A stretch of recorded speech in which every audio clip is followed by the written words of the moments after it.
Aujourd'hui, on prend le volant d'une Alfa très particulière. À première vue, vous vous dites, c'est juste une Alfa Romeo Giulia Veloce, il n'y a rien de particulier. Et en réalité, non seulement le 100% essence va disparaître, mais en plus, la carrosserie de berline va disparaître.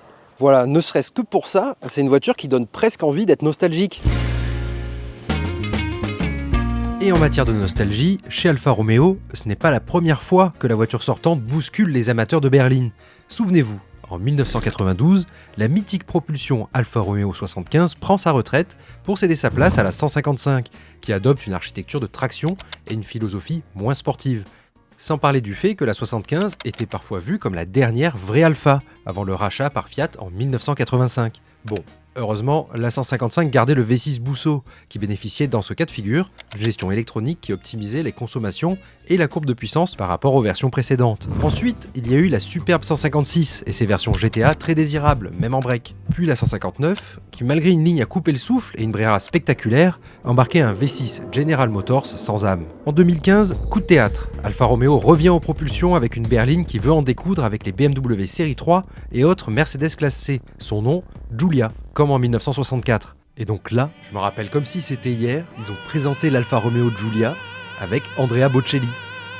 C'est tellement italien, c'est génial. Et l'offre dispose même d'une version explosive quadrifolio équipée d'un V6 biturbo de 510 chevaux. En 2020, c'est le summum, on découvre la Giulia GT-AM qui fête les 110 ans de la marque. Pour l'anniversaire, on a droit à un demi-arceau à la place de la banquette arrière, des vitres arrière en polycarbonate pour réduire le poids, 540 chevaux et une gueule de voiture de course, avec un kit carrosserie spécifique et aileron arrière gigantesque. De la fibre de carbone pour le capot, le toit, le pare-choc avant, des suspensions revues par Sauber, un échappement à Krapovic en titane, bref, la totale. Avec une homologation pour la route. Ah, revenons à notre Veloce, qui évolue timidement avec le restylage opéré en 2023. Bon alors, est-ce qu'Alfa nous refait le coup des montagnes russes émotionnelles? On verra ça en fin de vidéo. Bon allez, sans plus attendre, on se glisse au volant, parce que c'est là qu'on se trouve le mieux, à bord d'une berline sportive Alfa Romeo.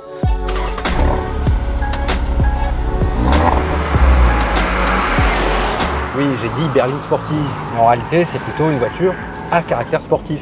On est sur l'Alfa Romeo Giulia Veloce, qui fait 280 chevaux, et qui se positionne en dessous de l'Alfa Romeo Giulia Quadrifolio. Et si vous voulez une berline essence chez Alfa Romeo, il n'y aura que celle-ci et la Quadrifolio, parce que la 200 chevaux a disparu du catalogue. À part ça, concernant le dynamisme, c'est toujours la référence absolue en la matière. Elle est bien meilleure qu'une BMW Série 3. On a une direction très directe, une voiture qui est bien assise sur la route, des suspensions fermes, peut-être un peu trop pour un usage quotidien. Un freinage qui a du mordant, même si effectivement, si on lance le rythme trop longtemps, on les perd au bout d'un moment, c'est normal.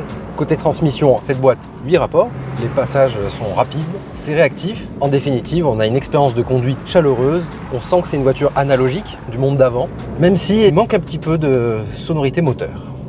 Côté consommation, l'ordinateur de bord là m'indique 9 litres 3. Quand vous faites de l'autoroute, vous pouvez descendre à 9 litres au 100, mais ça reste une mécanique qui consomme pas mal. Et de conception ancienne, il n'y a pas que le moteur. On a par exemple un écran qui a un affichage qui n'est pas très grand en termes de diagonale. C'est une berline à l'ancienne, et c'est peut-être aussi pour ça qu'on n'en voit pas beaucoup dans la rue. L'autre raison qui explique que la Giulia Veloce 280 se fait rare, c'est son prix. Comptez 63 600 € hors option, une somme qui explose à plus de 106 000 € avec le malus. Personnellement, je trouve qu'elle rejoint le groupe des bonnes Alpha, aux côtés de la 75 et de la 156, qui cédaient leur place à des voitures moins enthousiasmantes. Voilà, plus personne n'achète de berline dynamique traditionnelle, ni d'essence sans électrification à cause des taxes. En conclusion, est-ce que c'est bon? Est-ce que vous êtes bien nostalgique? Parce que j'ai deux mauvaises nouvelles. La première, c'est que ce sera sans doute la dernière Alfa Romeo Giulia 100% thermique. On va sans doute avoir pour la génération suivante une hybridation. Donc ça fera du poids en plus, ce qui va nuire au dynamisme. La raison pour laquelle on achète cette berline Alfa Romeo Giulia. Et la seconde, celle-là, elle fait vraiment mal au cœur, c'est que ce sera la dernière Giulia berline. C'est-à-dire que par la suite, même si celle-ci n'existe pas en break, la Giulia, ce sera un crossover. Et oui. Adieu, berline Giulia.